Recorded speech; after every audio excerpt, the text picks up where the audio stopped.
This is But the Years Are Short, the podcast where mamas who are therapists share real advice for real families. I'm Meagan. And I'm Katie, and we want to be your front porch community where you can laugh and learn with us about the beautiful, messy, overwhelming, hilarious work of raising kids. Because the days are long, but the years are short. All right, Katie. Yeah. Well, I wanted to talk today about the idea of voice and vote.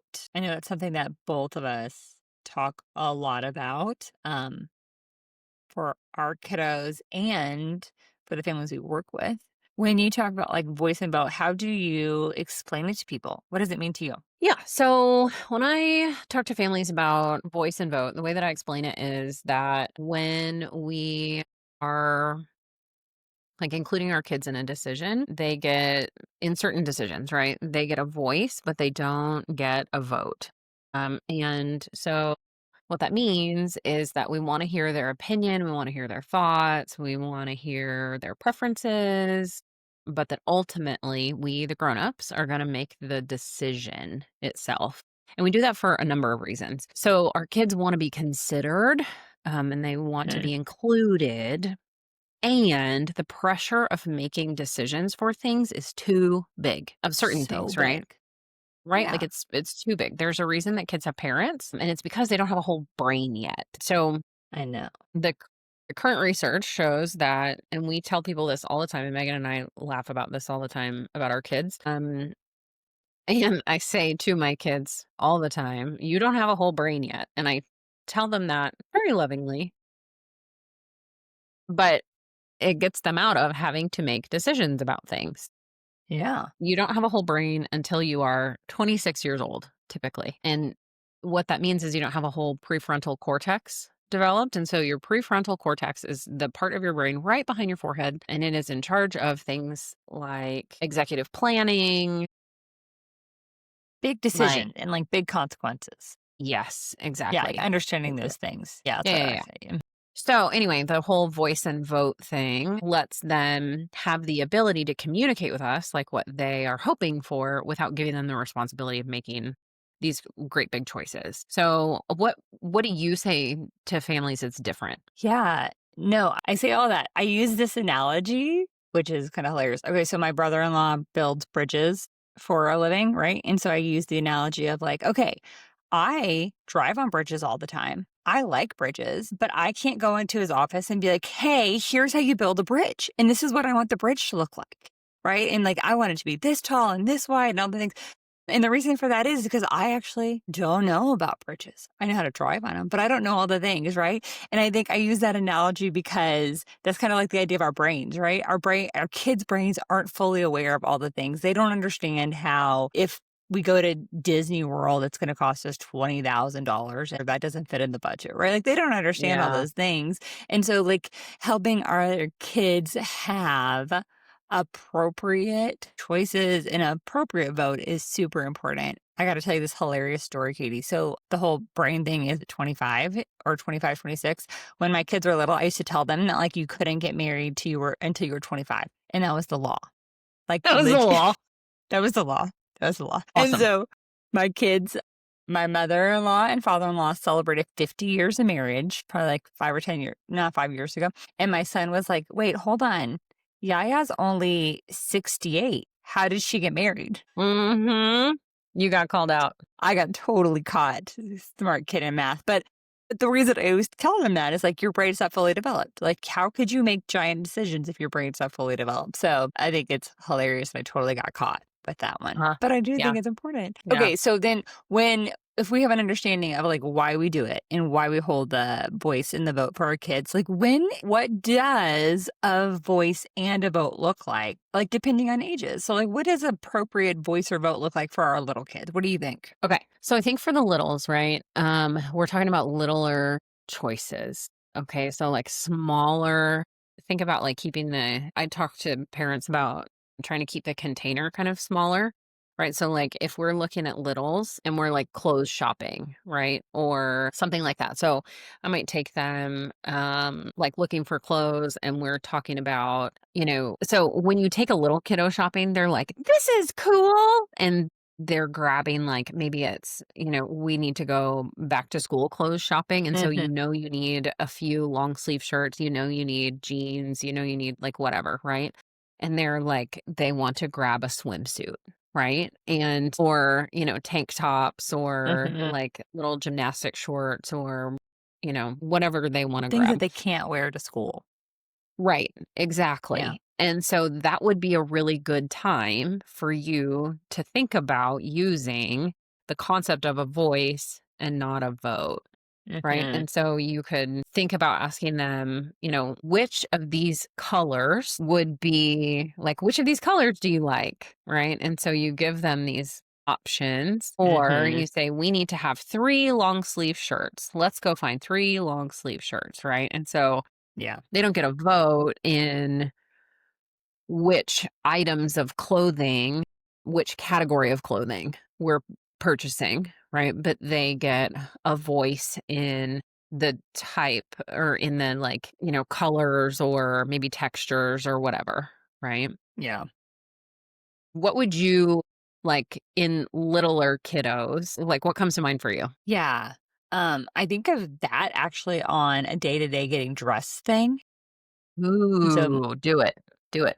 yeah, okay. So I think I'm a pretty wild dresser in general. Like I don't do well with patterns and things. I mean, I think I'm fine with it. But I think for my kids when they were little, they were pretty wild. I was totally fine with them picking out their clothes for the most part. But I do and one of the ways I did controlled some voice and vote is like I put up all in the winter, all their summer stuff was up, and in the summer, all their winter stuff was up. However, they would always find the bucket, right, and get into it. And so, like, it'd be 110 degrees outside, and my kid would be in his snowsuit, right? And so Mhm. then, hey, buddy, this is not appropriate boat for you. You actually don't get to decide what you're going to wear out because it's 110 degrees and we are in Texas, right? And so then it had to be like a shift of like, okay, you can choose to pick your clothes, Mhm. but you can't get to do this part of it. And so having Mhm. to control some of that and make some conversations about that, Yeah. I think is helpful, is important. But I also think of like lunches. I don't know, but like you get to choose, do you want chicken nuggets today or corn dog? And I can give them some autonomy and some choice in that, but they don't get to say like, I am not eating lunch or I choose to have ice cream for lunch. We're like, no, like we get to Right. hear, but it becomes more controlled and navigated some things. I also think of bedtime for our littles, right? Ooh, so good.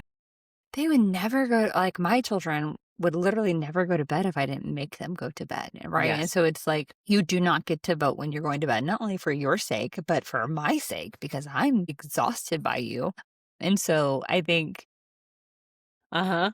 being able to be like, okay, no, we're all going to bed. Yes, I know you don't want to go. Yes, I know it's hard. Yes, you think all the fun things are going on as I'm sitting on the couch watching my show. Like, but whatever they Right. think, the party's happening. But I do think that is another little one that we often Yeah. hear. Yeah. So if we think about like, medium age kids, right? Yeah. So if we're looking at, I think of like dinners, right? So this Mhm. happens in my house a lot where it's like, what are we having for dinner? So it'll be like my kids know that in my house, they don't get a vote about what the dinner is. They do get a vote in some of the pieces about how it is prepared if Tell me they more. are mindful about how that is delivered. Okay. So, what I mean by that is, right? So, if I'm making something like Tex Mex burritos, Mm. okay. So, in like what I do is I have like all these different ingredients and I like wrap them up in a burrito. Yeah. Right. But I have one kid that has like some texture stuff and she really doesn't like all the pieces put together. And so they do not get a vote about what we're having for dinner. She Yeah. does have a vote in if it is all assembled or if she can eat the pieces separately. Mhm. Right. So Yeah. like her voice gets to be heard in that kind of a way. Yeah. Yeah. Does I that make like sense? that one. That one's a lot. That's a good one. Yeah. Another thing that I instituted, which is not the same thing at all, but I do think this is funny because for a long time, like when kids are little and they say things like, ugh, gross. So I got, I'm yeah, not eating that. I'm not going to eat that. That's disgusting. So I got real tired of that. And so I Mhm. instituted a new rule in which they are allowed to say, thank you for making dinner. May I please not eat it? And then are they responsible for making the next dinner? Or what do they do? They can, I don't make them eat if they don't want to, but if they Yeah. are hungry, they have to, like, if they come back later and they're like, I'm hungry, I'm like, okay, you have to eat the food that I made. Or if there's like an apple or something, you know what I mean? Like, Yeah. but they can't have like chips or a Rice Krispie treat or something like that. Just Like they something can't opt for, sustenance. yeah, they have to have something with Mhm. vitamins, Yeah. but we're not opting for like trash, you know? Mhm. But that's my favorite line. Thank you for making dinner. May I please not eat it? That's awesome. I love that. I should do that. I hear yucks all the time. Yeah, no, we don't do yuck. I feel Ugh, like it's super rude. it Like, is. I'm not taking yuck from somebody else in the community. That I'm is certainly very not going to true. take it from my kids. That is true. So rude. Um, or what about big kids? Like, what do you think are appropriate voice and votes for our bigger kids? Okay. So I was thinking about this and I think that vacations are probably a good example of this. All right, tell Okay. me more. Yeah. Okay. So my kids are getting to an age where like I want to be able to take them on like some pretty decent vacations and like to different parts of the country or different parts of the world, maybe. And they are also of the age where if they are unhappy about what is happening, everyone knows, Mm-hmm. I right? get Like that. it's very clear if they don't like the activity that's happening. And so I also don't want to spend a whole vacation with somebody who has attitude. Yeah. And so my thought is to use this concept, right, the voice and vote thing, and to ask them.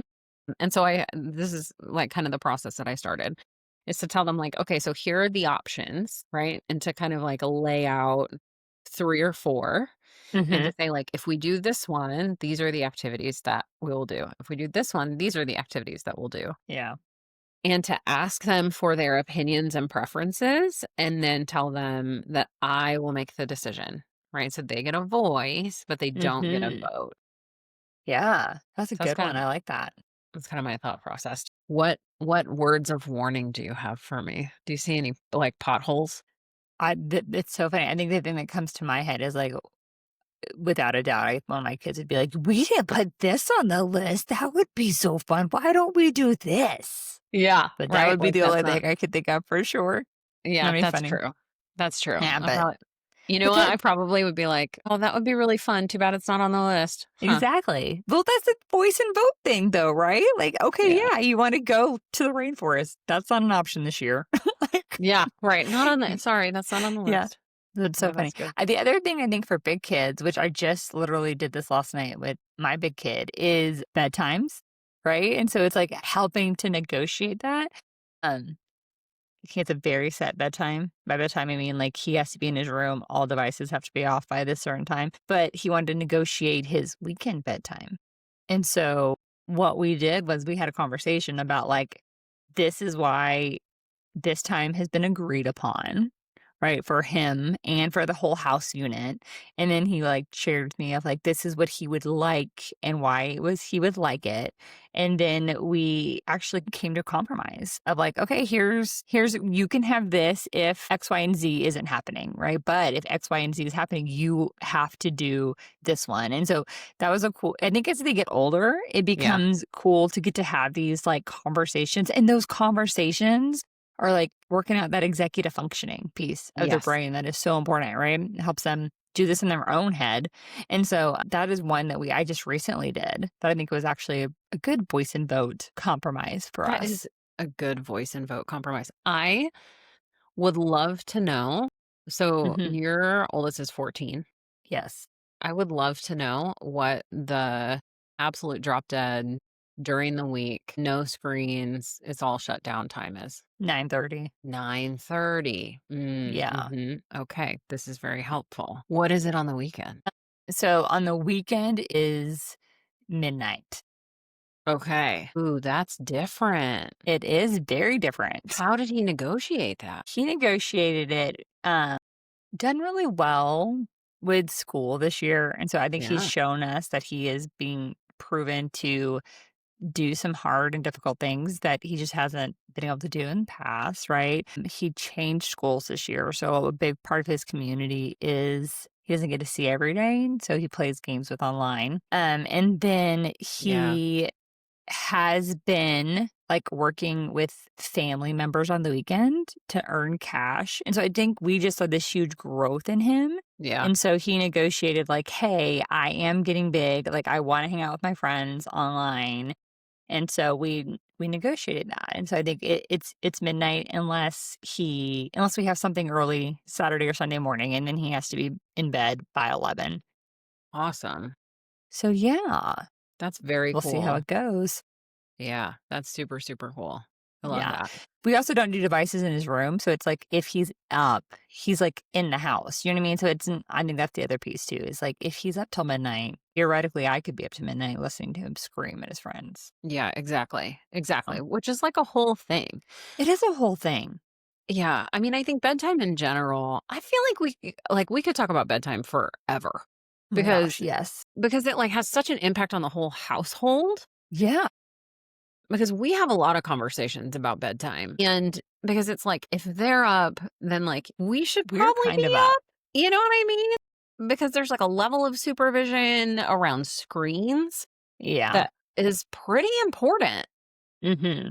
And so, yeah, we could talk about that forever. And I'm sure we will. But yeah, that like applying the voice and vote. And as they get older, like shifting that into negotiating. And then, but I think the thing to really like think about, because I'm guessing, Meagan, that if he came to you and he was like, this is what I would like to do, and here are the reasons, that you weren't just like, okay, right? That you No. still like probably stepped away, considered, and then you decided. Yeah. And like I talked to Dad, right? So Right. because there's another grown up in the house. And so it's like, okay, I appreciate your input. Here's my input. Let me talk to Dad and see where we're at on this, where we land. And so I do think like, and it did take space. And I'm going to be super honest. Like he's come to me before and said, hey, I want a later bedtime. And I've said, absolutely not. Like you are not mature enough for it. Right. Being super Right. real. Like there was a time where he would have loved that bedtime and he just couldn't handle it. Like He wasn't ready. he wasn't ready. And so Yeah. again, he had a voice for a long time of like, hey, my friends get to stay up till midnight, 2 a.m., blah, blah. And I'm great, Yeah. good for them. So Yeah. happy for them. And you have not shown me that is where you are at. And so he finally has. And so I feel comfortable doing that. Yeah. And I think like, we're gonna run into, okay, so really similarly, right? Like, or maybe, I don't know, but there's, I get these requests from my kids about like, I want to read this book. And so I look online about like the parent approval ratings or like the parent guides, and it's like, it just has stuff in it that I'm not comfortable with yet, like, like sexual content, frankly. Yeah. And I have like 12 and 13-year-olds. And, for me, there's just a level that we're not quite there yet. And so I say, not yet, babe, right? Like we'll get there eventually and not yet. And the immediate response is so-and-so read it and so-and-so Yep. read it and so-and-so read it and this person read it and I'm the only one. Yes. God, Mom.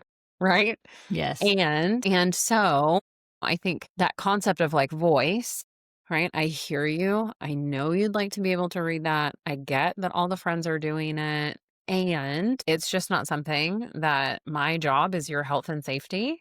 And that's not where we are yet. And eventually we will be. Yeah. And so, yeah. So I think that whole concept of a voice, not a vote is really helpful until we shift into this concept as they get older of like becoming more of a consultant, right? To our kids, Yes.